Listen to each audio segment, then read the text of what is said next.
नमस्कार साथियों, स्वागत है आप सभी का एक बार फिर से पूरा नॉलेज यूट्यूब चैनल पर।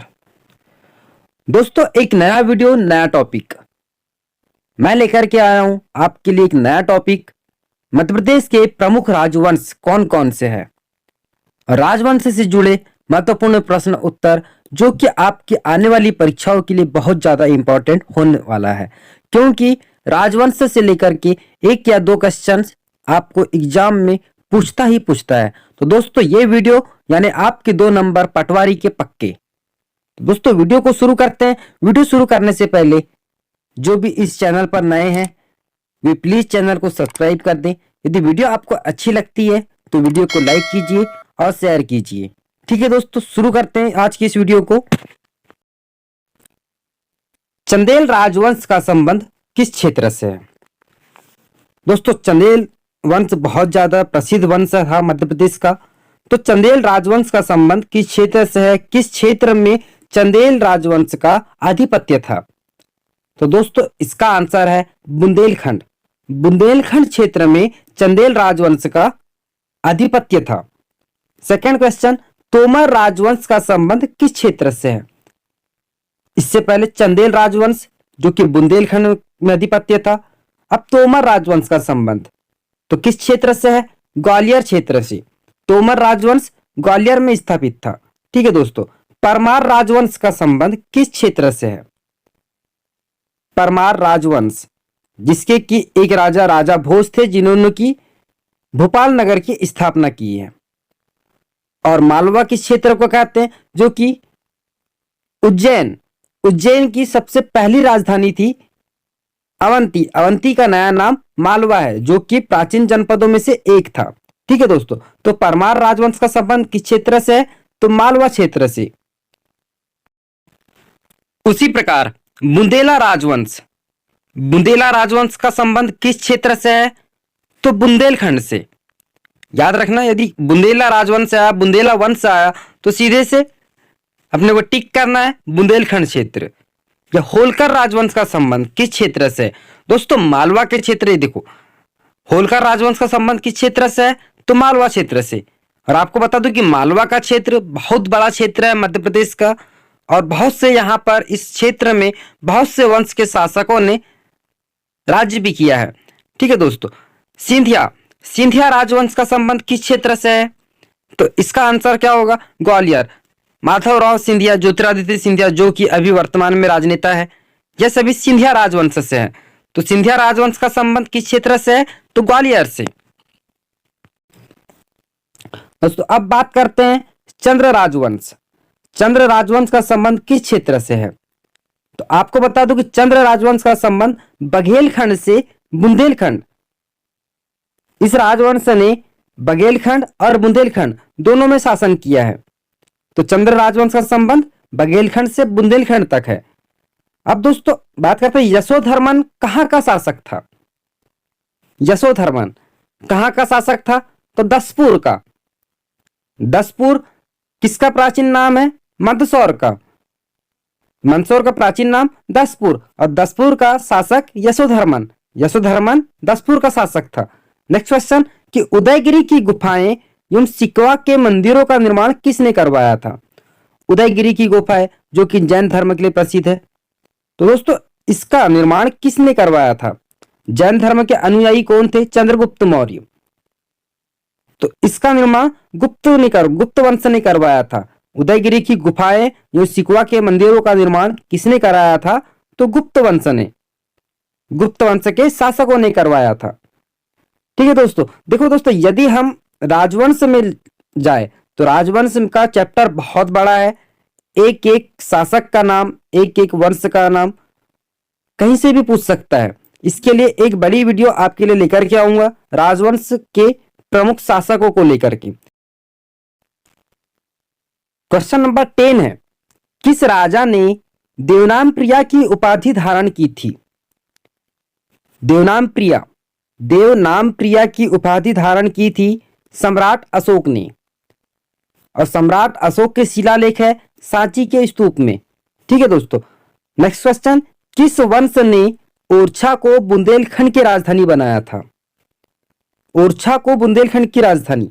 तो दोस्तों सबसे पहले आपको बता दूं कि ओरछा की स्थापना 16वीं शताब्दी में हुई थी। और किसने की थी? बुंदेल वंश के प्रमुख राजा प्रताप सिंह ने की थी। ओरछा की स्थापना 16वीं शताब्दी में हुई थी। बुंदेल वंश के प्रमुख राजा प्रताप सिंह ने की थी। वह ओरछा के पहले राजा बने थे और 16वीं शताब्दी में ही ओरछा को बुंदेलखंड की राजधानी बनाया गया था। तो किस वंश ने बनाया था? बुंदेल वंश ने। दोस्तों नेक्स्ट क्वेश्चन, किस वंश ने ओरछा को बुंदेलखंड की राजधानी बनाया था? इससे पहले वाले क्वेश्चन में मैंने आपको बताया कि बुंदेल वंश ने ओरछा को बुंदेलखंड की राजधानी बनाया, तो इसका आंसर होगा बुंदेल वंश। नेक्स्ट क्वेश्चन है, मालवा में गौरी वंश की स्थापना किसने की थी? बहुत इंपॉर्टेंट क्वेश्चन कि गौरी वंश की स्थापना किसने की थी? तो गौरी वंश की स्थापना की थी अलाउद्दीन खिलजी ने। याद रखना कि मालवा में गौरी वंश की स्थापना अलाउद्दीन खिलजी ने की थी। दोस्तों क्वेश्चन नंबर 13 है, त्रिपुरी किस वंश की राजधानी थी? त्रिपुरी किस वंश की राजधानी थी? तो यह थी कलचुरी वंश की। त्रिपुरी कलचुरी वंश की राजधानी थी। अगला प्रश्न है, गोंड वंश की स्थापना किसने की थी? गोंड वंश, जानकारी के लिए बता दूं कि गोंड जाति मध्य प्रदेश की दूसरी सबसे बड़ी जनजाति है, गोंड जाति। तो गोंड वंश की स्थापना किसने की थी? तो इसकी स्थापना की थी जादू राय ने। जादू राय ने गोंड वंश की स्थापना की थी। दोस्तों आपकी जानकारी के लिए बता दूं कि 14वीं शताब्दी की शुरुआत में जादू राय ने मंडला में, गढ़ मंडला में गोंड वंश की स्थापना की थी।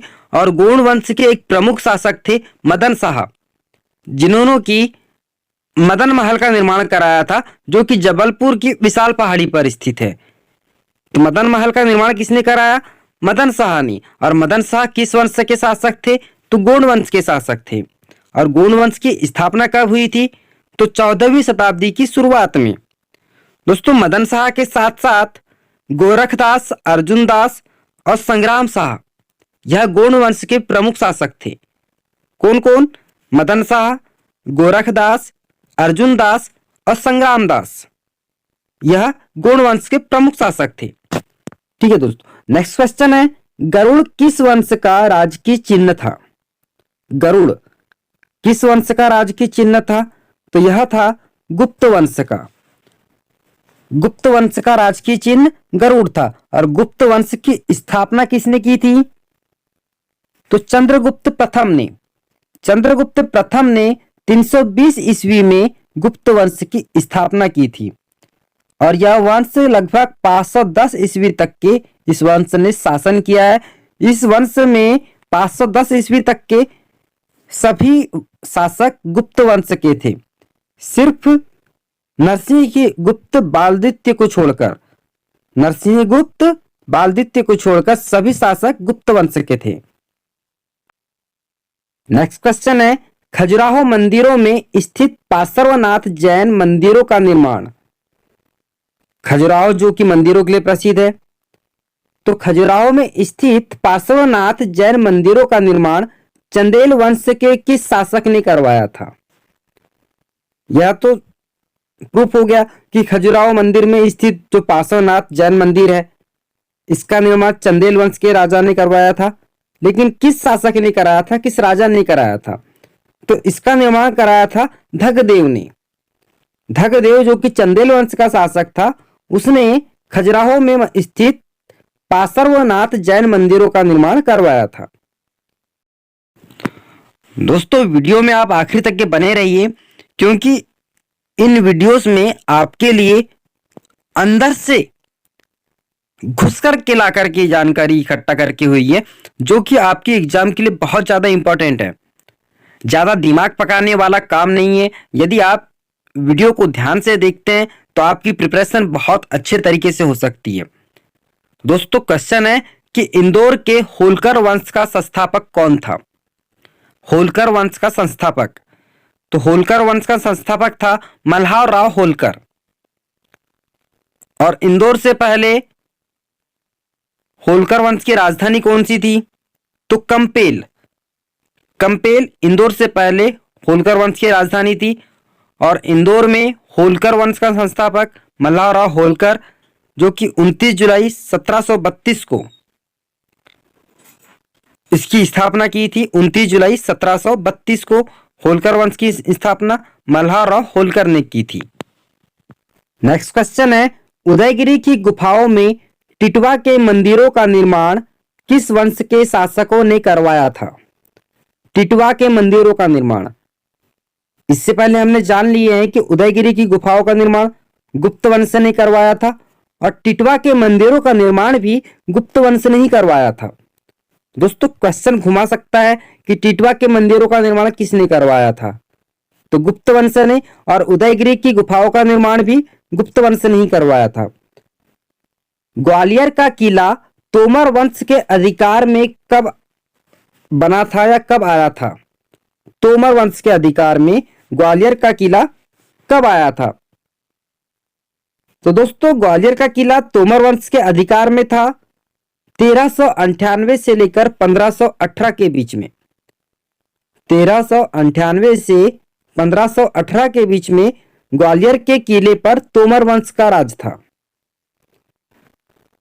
क्वेश्चन नंबर 20 है, फूल महानद जी सिंधिया ने अपनी राजधानी उज्जैन से ग्वालियर स्थानांतरित कब की थी?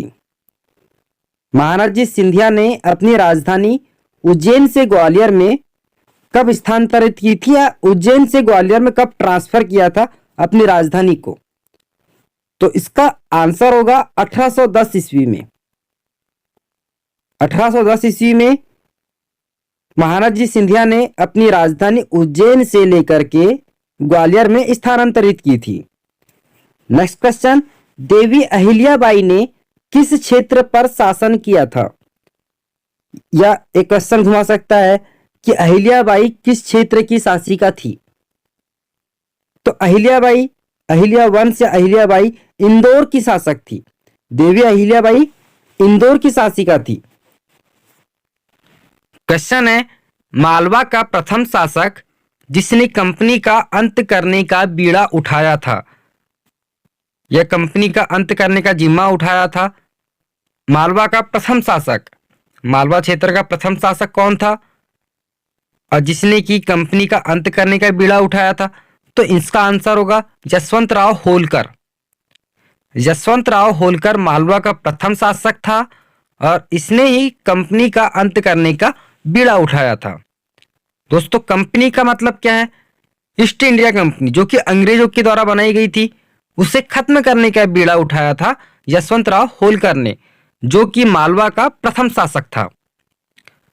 दोस्तों मध्य प्रदेश में परियार वंश की स्वतंत्र सत्ता की स्थापना किसने की थी? मध्य प्रदेश में बहुत से वंश के शासकों ने शासन किया है और बहुत से वंश हुए हैं। इसमें परियार वंश की स्वतंत्र सत्ता की स्थापना किसने की थी? यह कहा जाए कि परियार वंश की स्वतंत्र सत्ता जो पहले परतंत्र थी या किसी के अधीन थी, उसे अपने अधीन करके सत्ता का बीड़ा किसने उठाया था, स्थापना किसने की थी? तो इसका आंसर होगा कृष्णराज उपेंद्र ने। कृष्णराज उपेंद्र ने मध्य प्रदेश में परियार वंश की स्वतंत्र सत्ता की स्थापना की थी। नेक्स्ट क्वेश्चन कि तोमर वंश का संस्थापक कौन था? तोमर वंश का संस्थापक, तो तोमर वंश का संस्थापक वीर सिंह देव था। तोमर वंश का संस्थापक कौन था? तो वीर सिंह देव। याद रखिएगा, वीर सिंह देव तोमर वंश का संस्थापक था। दोस्तों नेक्स्ट क्वेश्चन है, शत्रुघ्न के पुत्र शत्रुघाती ने मध्य प्रदेश के किस क्षेत्र में शासन किया था? तो सबसे पहले तो यह जानना जरूरी है कि ये शत्रुघ्न कौन थे। तो यह शत्रुघ्न थे भगवान श्री राम के भाई,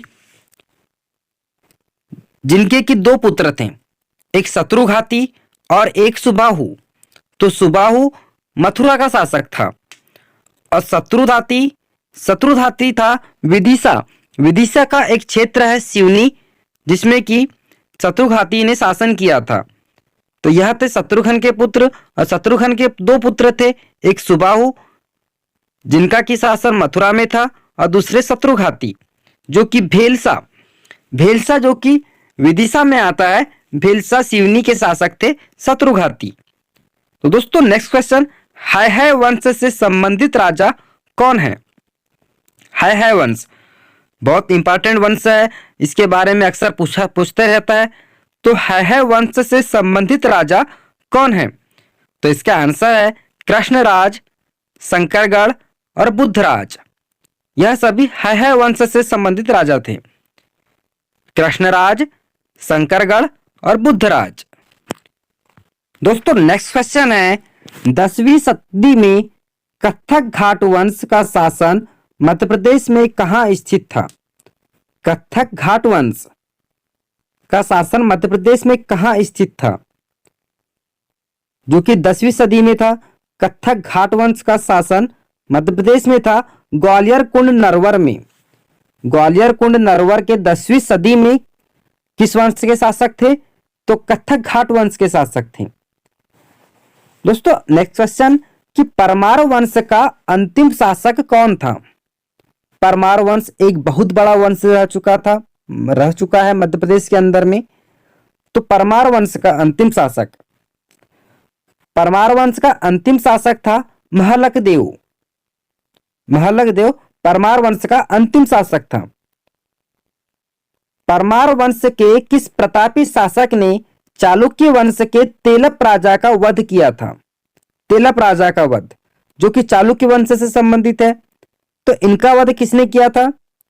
राजा भोज ने, जिन्होंने की भोपाल नगर की स्थापना की है। राजा भोज जो कि परमार वंश के एक प्रतापी शासक थे, इन्होंने चालुक्य वंश के तेलप राजा का वध किया था। तो दोस्तों वंश से संबंधित कुछ महत्वपूर्ण प्रश्न उत्तर जो कि मैं आपको इस वीडियो में बता चुका हूं। वैसे तो वंश बहुत बड़ा है, वंश एक बहुत बड़ा चैप्टर है, उसे सिर्फ एक वीडियो में उस चैप्टर को लेकर के आना मुश्किल है। तो दोस्तों ऐसे बारी बारी करके मैं आपके लिए वंश पे आधारित, राजवंश पर आधारित ऐसे वीडियोस लेकर के आता रहूंगा। दोस्तों यदि वीडियो आपको अच्छी लगी हो तो वीडियो को लाइक कीजिए, शेयर कीजिए और चैनल को सब्सक्राइब जरूर कीजिए, क्योंकि